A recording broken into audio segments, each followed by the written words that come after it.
Hayatın boyu senin çektiğin, gördüğün əziyyəti, xərclədiyin enerjinin hesabını haksızlıkla alırsansa, etdiyin fədakarlığı səni, sən məcbursan, sən qurbansan, sən neynəmisən ki deyə geri dönüş alırsansa hayatın boyu bu karmadan çıxmamısan, səndən öncə olan yaşayan nəsillərinin eyni bağını davam edirsən və bu karma səndə həyatın boyu davam edir.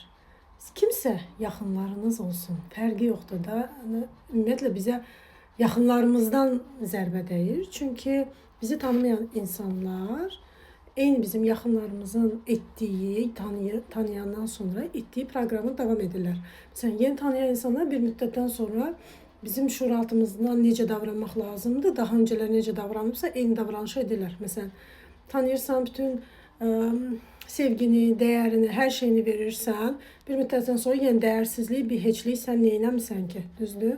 Çünki daha öncələr də o veribsə, sənin şuuraltın proqramdan çıxmayıb. Daha öncələr verilən insanlar kimdir? Ən yaxınların hansı ki, bu problemləri yaşadığın insanlar, ən yaxınımız ata-ana və sonra da yəni ətrafdakı qohum və yəni proqramı yazılması var.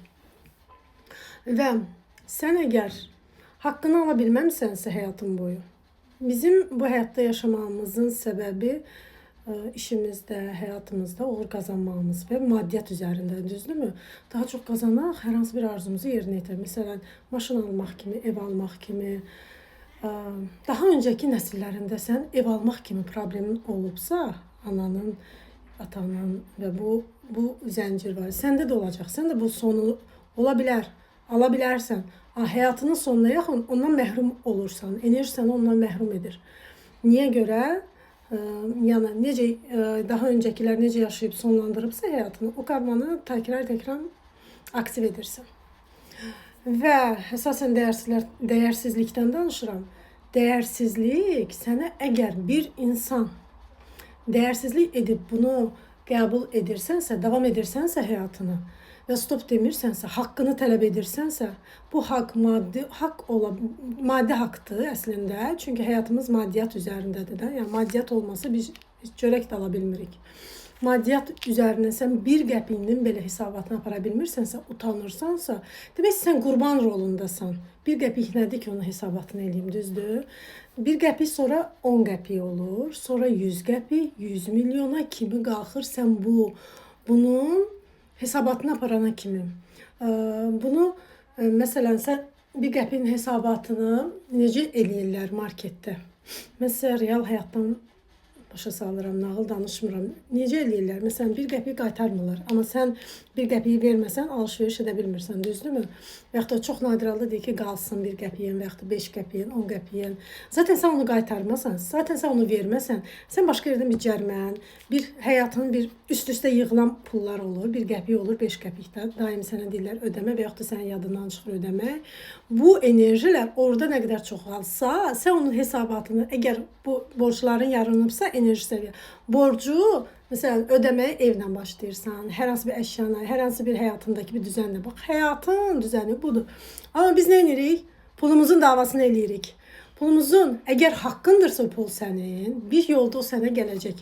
Daha geniş şəkildə. Əgər haqqın deyilsə, uğurluq enerjini əldə etmisənsə, məsələn, hər hansı bir evi kimisə günahlandıraraq, İstənilən əşyanı kimsə günahlandıraraq, sənin borcundur. Sən neynəmirsən ki, belə bir günahlandırmaq, qurban rolunu, günah keçisi rolunu, sənin haqqın olan bir şey istəyərək, günah keçisində sənə yüklürlərsə, sən neynəmirsənsə, deyirlərsə, bu haqq hesab həmin insandan ondan artıq ağırı çıxacaq. Bu enerjidən xəbəri olmayan insanlar bunu dərk edənə kimi bu həyat yolunu dairə vuracaq və çıxış yolunu tapa bilməyəcək. Sadəcə məntiqli düşünəcək ki, məsələn, xəstələndim də, məsələn, pasiyent sual verir ki, burada necə oldu, məntiqlə soyuq oldu, xəstələndim, düzdür, elə insan var, qışın qış günündə dənizə girir, düzdür, niyə xəstələnmir? Onun şuur altısı icazə vermir onun xəstələnmə, immuniteti onun şuur altısıdır, həyat şəraiti, həyatın necə olması deyil, havanın necə olması deyil, onun şuur altısı bloklayır, xəstəliyi gəlmir. Sənin mentalın artıq enerji səviyyən artıq düzgün deyilsə, yəni sağlam değilsə, avtomatik xəstəlik səni tutur. Hər şey mentaldır, enerji də baş verir. Həyatımızın hər şey, hara fırlayırsan fırla. Hər şey enerji borcun yaranan kimi xəstəliklər yaranır, problemlər yaranır. Məsələn, filan kəsi görsən, nə qəşəng iş görür, mən də onun kimi görürəm. Nə qəşəng əl bacarığı var, mən də onun kimi. Nə qəşəng şəkil çəkir, rəsm, musiqi, nə bilim, istənilən bacar. Mənim sən ona nə yaxşı edir. Normal insan kimsə yaxşı edəndə, məsələn, yeni bir şey alır, o qədər sevinir ki, nə yaxşı almısan, nə yaxşı etmisən. Ürəkdən o qədər sevinir ki, bütün onun yerinə o xoşbəxt olur, düzdür? Bax, bu normal insandır. Anormal insan nədir? İçində bir kin. Onu aldı, bunu elədi, mən eləmədim, məndə niyə yoxdur? Bu insanlar niyə kifir olur? Yəni o da o izə vurur da o ətrafına. Kim nə düşünürsə o auranı, o enerjini yayır. Ona görə ki, oğurluq enerjisinə girir. O etdi, mən etmədim.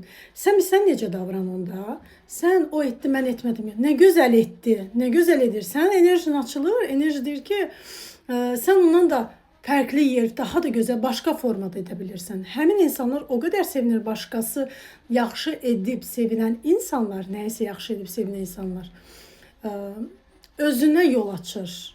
Əgər sevinmirsə, içində bir nifrət, bir kin, paxıllıq enerjisi, negativ enerji bürüyürsə, o insan hər zaman başqasına baxaraq həsəd aparacaq. Öz yolunu tapa bilməyəcək, öz yolunu gedə bilməyəcək. Özünü hər zaman çətinlik, labirintdə və sonra deyir ki, Allah məni sevmir, filan kəsi sevir, ona görə budur. Sən sənə aid olan yolla məşğul deyilsən, ona baxıb sevin, istənilən yeniliyə. Məsələn, yoldan bir qadın keçir, nə gözəl görsən, içində enerji imkan vermir ki, şəxsən mənə imkan vermir ki, məsələn, qadın olsun, uşaq olsun, hər hansı bir gördüyüm gözəllik olsun. Mən həmən ona yaxınlaşıb, nə isə deyirəm, nə gözəldir bu. Utanmaq, çəkinmək, belə bir kompleks olmadığına görə, rahat olduğuna görə o insan necə qəbul edəcəyi artıq onun sınavıdır. Və o gözəlliyi qəbul edəndən sonra sən yeni bir enerjin açılır. Ay qızım, yaxşı öp get. Yaxşı get. Öpmədim mən səni, yaxşı. Öpdüm. Baka. Hə. Sənin o enerjin yaranandan sonra sən aktiv olur. Sənə aid olan enerji. Sən kiməsə paxıllıq edərək heç yana getməyəcəksən. Bir müddət o insanı bloka sala bilərsən. Əlində olanı itirə bilər. Onun sınağı olur. Ondan da, əgər o insanda bacarıq varsa, ondan daha yüksəyə çıxır. O haqqını alırsa, tələb edirsə və qurban roluna keçmirsə, ona yapışdırılan günah keçisini qəbul etmirsə, haqqı olanı alırsa, kim nə düşünməsindən asılı olmayaraq sən oradakı bir qəpiyini hesabatına aparsansa, demək ki, sən enerjini dərk edirsən və o sənə hansı yolla olur olsun, necə ona negativ, necə ona cərmə yazılırsa, sənə də o qədər onu alana kimi o bir qəpikləri milyon olur da, düzdürmü? Bir qəpik olur 100 qəpik, 100 olur 200, onu vermir də, haqqını kəsir, sən borcun yoxdur, hissini sənə yüklüyür, nə proqram istəyir, sənə yüklüyür də istədi. O orada bonus olur, ona mənfi olur.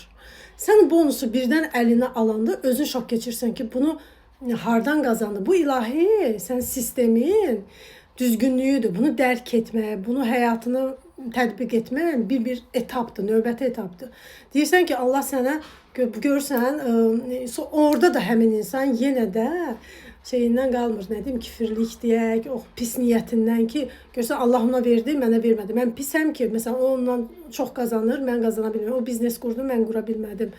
Sən sadəcə sənə aid olan veriləndə gözün yoxdur, başqasındadır gözün. Hər zaman başqasında gözün olaraq onu əzməm, yox etmək, biznesini, işini dəyərsizləşdirmək, bir heç görmək. Nə qədər bunu edəcəksən, o qədər özünü o labirintə soxub, salıb, özünə pislik edəcəksən. Bundan çıxmaq istəyirsənsə, həyatının kodlarını dərk etmək istəyirsənsə, özünə bax, özünə yönəl, daxilinə yönəl, tək qal, qarğa kimi ətrafına insanları yığıb, özünü təsdiq etmək üçün yalana maska taxıb, gülməklə, problemi bastırmaqla həyatın heç yana getməyəcək. Özünlə, öz şəxsiyyətinlə, sənə öncə olan insanlarla məşğul olsan, kiməsə layiq olmadığını yapışdırmaqla əlində heç nə ola bilməz. Bir düşünsün bunu edən insanlar ki, başqasını uğurlayaraq əldə etdiyim, hal-hazırda əlimdə nə qalıb, hansı yerə çıxmışam, nəyi qazanmışam bu illər ərzində.